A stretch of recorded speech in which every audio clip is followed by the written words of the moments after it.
Lalaking gisuspenso ang driver's license human gaikis-ikis sa pagpadagan sa motorsiklo niini sa Dan sa Talisay City. Si Tito Da gustong bupa-revoke na sa driver's license niini. Ang report ni Fem Ridumabo. Nitong Abril 11, nakuhaan sa usa ka netizen ang motorista nga gaikis-ikis sa pagpadagan sa iyang motorsiklo. Samtang pasaka sa Tabunok flyover hangtod na sa Mananga Bridge. Ug gingong masuko pa kung adunay laing sakyanan nga moagi sa giagian niini. Tungod sa maong video, gipapangita kini ni Joy Tumulak, ang hepe sa City of Talisay Traffic Operations and Development Authority kon City Toda. Kay usa kini ka reckless driving ug naghatag og hulga nga madisgrasya ang ubang mga motorista. Abril 13, nipatimaw siya sa buhatan sa City Toda. Usa siya ka 37 anyos nga lalaki nga taga lungsod sa Minglanilla. Nagtrabaho isip rider sa usa ka ride-hailing app. Nipasabot kini ni Tumulak nga nitong higayuna adunay matud pa nagukod kaniya.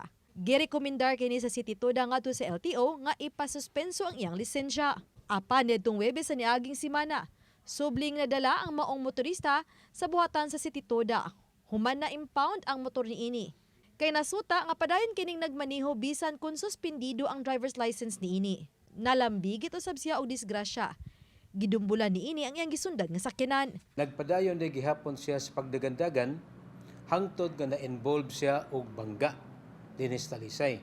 So sa diyang na-involve siya og bangga, identified naman namo siyang daan hangtod nga amo siyang giimbestigar og didto siya ni angkon nga suspendido pa ang iyang lisensya. Matod pa niya og say pasultion nagdali kuno siya unya human nikalit lang kuno brake ang sakyanan mo to nga iyang nadumbulan.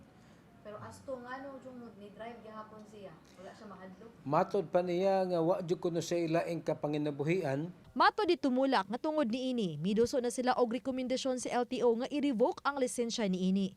Kay naghatag og hulga sa uban pa nga niya diha sa kadalanan ug unta magsilbi kining leksyon sa ubang mga motorista. Agi ni siya og leksyon sa uban nga mga driver nga mga badlungon.